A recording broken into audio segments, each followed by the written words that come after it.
Olá pessoal, nesse vídeo eu vou falar sobre processo de vendas e como você pode mudar o processo de vendas da sua agência, da sua consultoria. Isso aqui vai servir para muito prestador de serviço que hoje faz o processo comercial de uma maneira um pouco arcaica, que não segue os princípios do Inside Sales. Vou explicar o que é isso e como você pode crescer o seu comercial com essa metodologia.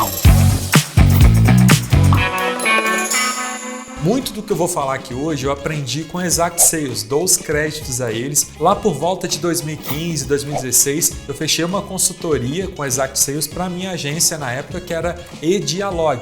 A eDialog é uma agência de marketing digital e quem fazia o comercial era eu. A minha dor era, tudo dependia de mim, basicamente. E o meu processo comercial era muito simples. Ele era mais ou menos assim, eu vou colocar na tela para você ver como funcionava. Então, a pessoa entrava em contato com a gente não prospectava, a gente tinha um bom volume de pessoas procurando a nossa agência, o nosso serviço, né, porque a gente fazia um bom trabalho de marketing digital para a gente mesmo. A pessoa entrava, fazia um contato telefônico, a gente conversava ali por telefone, muitas vezes a gente ligava para quem preenchia um formulário. Era uma época que não se usava nem muito WhatsApp, ali 2014, 2015, o pessoal ligava mesmo. Depois disso a gente conversava, né, entendia o que estava acontecendo ali por telefone mesmo e já enviava uma proposta. A minha proposta é mais ou menos isso, tinha um modelinho lá, enviava para as pessoas. Depois a gente ficava cobrando para saber se a pessoa tinha gostado da proposta, se era aquilo mesmo, e aí começar uma negociação, né? Uma negociação que daí viraria uma venda possível. Esse era o meu processo comercial e foi assim durante 5, 6 anos. Olhando hoje eu acho até engraçado, porque na época não era óbvio para mim as coisas que eu vou falar para você hoje. Então, o que tinha de problema nesse processo comercial que vocês estão vendo? Primeira coisa, né? É um processo que depende muito só dos leads baterem na porta. Ok, você tem que ter prospecção, não era o meu caso, isso é um outro processo. Mas vamos falar do processo de quando a pessoa bate na sua porta e aí a gente tem que conduzir aquela pessoa no funil, que é o tal do Inside Sales, de certa forma. Fazer essa venda para quem já está ativamente procurando, quem leu o material, quem baixou um e-book seu, enfim, quem está querendo falar com você de alguma forma. Então a gente fez essa análise e aí, por exemplo, na parte de contato telefônico, a gente fazia um contato, fazia uma conversa com o cliente muito rápida e aí enviava a proposta. Ali tem um outro problema. Por quê? Você não cria conexão, você não entende as dores do cliente. É uma coisa que parece um pouco óbvia. O que hoje a gente faz? Eu vou mostrar em seguida o nosso fluxo, mas basicamente a gente faz um primeiro contato e aí a gente agenda um diagnóstico com aquelas pessoas que a gente qualificou. Então o primeiro contato por telefone é mais para validar, essa pessoa tem a ver com o que a gente quer, a gente vai mostrar isso no slide a seguir, mas basicamente era isso, era só um contato, então enviar a proposta. Outro erro, enviar a proposta. Apresentar a proposta. Essa é a estratégia muito simples, mas que mudou o negócio da minha empresa. Porque eu enviava a proposta, isso é uma coisa muito fria, gente. Para a maioria dos prestadores de serviço é muito comum acontecer. Só que quando a gente está falando de agências, serviços mais elaborados, você tem que agregar valor na sua proposta, mostrar case e por aí vai. Ali você vai precisar sentar com o cliente, explicar o que está acontecendo, não só enviar para ele. Então vou colocar aí na tela para você ver como que ficou o nosso processo depois da consultoria. Isso implicou também em criar um cargo na empresa. Antes a gente tinha lá o vendedor fazendo todo o procedimento. O vendedor era eu.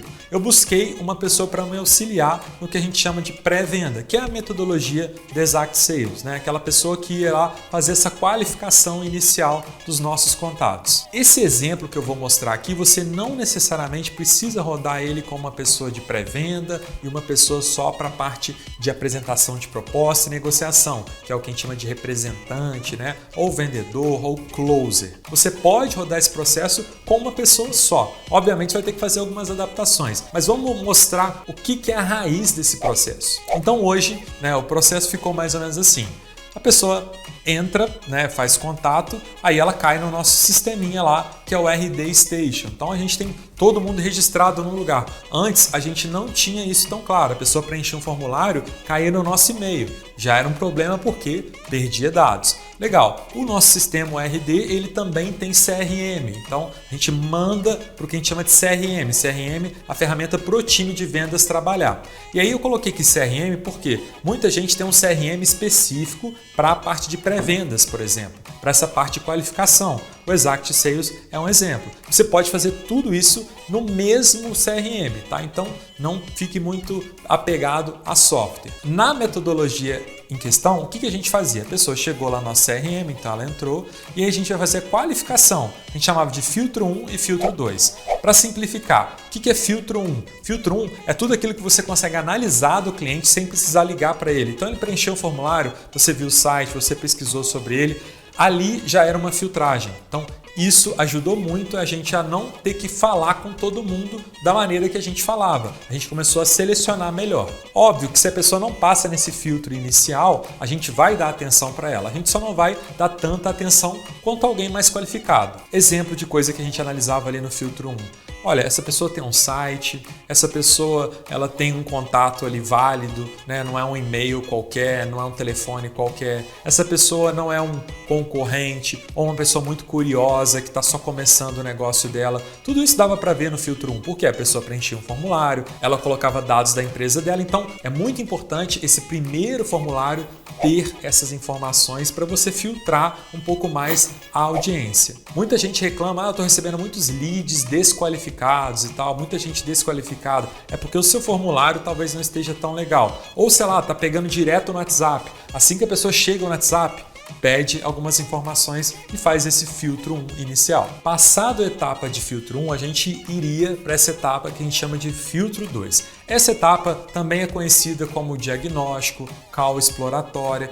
Tem muitas metodologias para esse filtro 2. Hoje eu gosto de usar uma metodologia de filtro 2 que a gente chama de BANT. Depois pesquisa essa metodologia, tem muita informação sobre ela, é o BANT, mas basicamente você vai validar se a pessoa tem orçamento, se a pessoa acerta para decidir, se ela está num timing legal, enfim, tem alguns critérios ali que você vai analisar nessa ligação e é muito tranquilo fazer essa análise. No nosso caso, era aquele momento que a gente ia sentar com o cliente para entender melhor o negócio dele. Então ele tinha que ter qualificado ali minimamente, a gente tinha que ter feito uma análise inicial desse cliente para poder aprofundar na conversa com ele. Ao longo dos anos a gente mudou um pouquinho esse processo, tá? A gente mudou um pouquinho, então a gente fez com esse lead uma qualificação ali no filtro 1 também, a gente tentou ligar para ele, saber algumas informações para daí ter um filtro 2, um diagnóstico melhor. Foi uma modificação que a gente fez nesse processo, mas era muito legal você começar a desenhar esse fluxo, né? Então, ó, fiz uma qualificação inicial, entendi mais ou menos as dores do cliente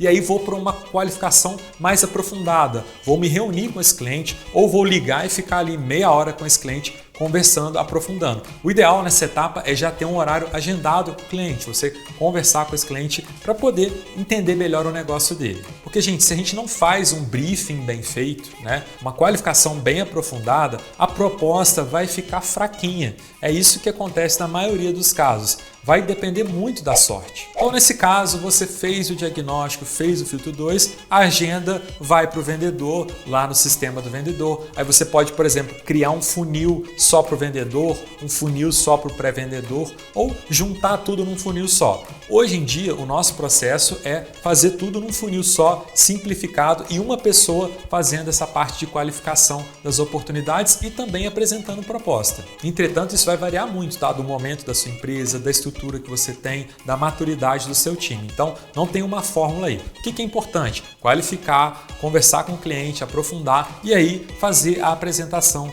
de proposta. Feita a apresentação de proposta, próxima etapa, acompanhamento, negociação, para daí ter o fechamento, né, que é a hora que a gente faz o contrato, acerta os últimos detalhes. Então, como você pode ver lá naquele primeiro slide, aquele é o nosso processo de vendas, né? E agora, esse é o nosso processo. Qual que é o desafio que eu coloco para você? Mapeie o seu processo, tá? Faz esse diagrama, como é que está seu processo hoje? E começa a estudar um pouquinho mais como aprimorar esse processo. Eu recomendo, se você tem um processo muito simples como aquele que eu fazia, eu recomendo você colocar uma etapa de qualificação para você aprofundar com o cliente, um diagnóstico legal. E essa etapa é uma etapa que boa parte da venda vai se realizar lá. Porque se você faz boas perguntas, se conecta com o cliente, fica muito mais fácil na hora de apresentar a proposta. E uma dica, Faça esse diagnóstico e a proposta com decisores, com pessoas que realmente vão tomar a decisão. Não deixe fora da mesa alguém que tem poder de decisão. Porque é muito comum, às vezes você vai apresentar uma proposta para quem não é decisor, ela fala, vou passar para o meu chefe ou para outra pessoa, para o meu sócio. Não. Diagnóstico e proposta, procure fazer com decisores, com pessoas que tenham a informação, que tenham a dor e que tenham depois que decidir sobre isso. A princípio pode parecer um pouco complicado, mas com o tempo você consegue simplificar. E com esse processo você vai também ter facilidade para treinar pessoas, porque você tem etapas mais bem definidas, perguntas já prontas. Foi isso que aconteceu com a gente, por exemplo, na agência na Idealog. Com o tempo, eu mesmo saí do processo comercial, me tornei um gerente, comecei a acompanhar a equipe e não mais estar ali na frente operacional, que é algo que eu sempre quis e que consegui, mas obviamente graças a uma metodologia que lá atrás a gente iniciou e que ao longo dos anos a gente foi refinando. E uma dica que eu aprendi ao longo desses 13 anos com o time comercial em agência, em outras empresas que eu trabalhei. É importante você começar pelas pessoas. Então, acima de tudo, vai montar um time, busca gente boa, gente que é fácil de treinar, gente que aprende rápido, que aprende bem. Isso é muito importante. Às vezes a pessoa não tem um conhecimento muito técnico, mas é uma pessoa que você consegue ali bater bola, trocar uma ideia e evoluir o processo. Não adianta ter um monte de processo e colocar nesse processo alguém que não vai estar alinhado com a sua empresa, não vai bater bola com você, porque lá na frente provavelmente essa pessoa vai fazer uma venda desalinhada, vai querer bater uma meta de qualquer jeito, vai gerar mais dor de cabeça do que solução. E aí, essas dicas foram válidas? Você está passando por esse processo? Deixa seu comentário, eu pessoalmente respondo aqui para você. E obviamente, se foi útil, curte, se inscreve no canal. A gente agradece demais a sua participação aqui. Um super abraço e até o próximo vídeo.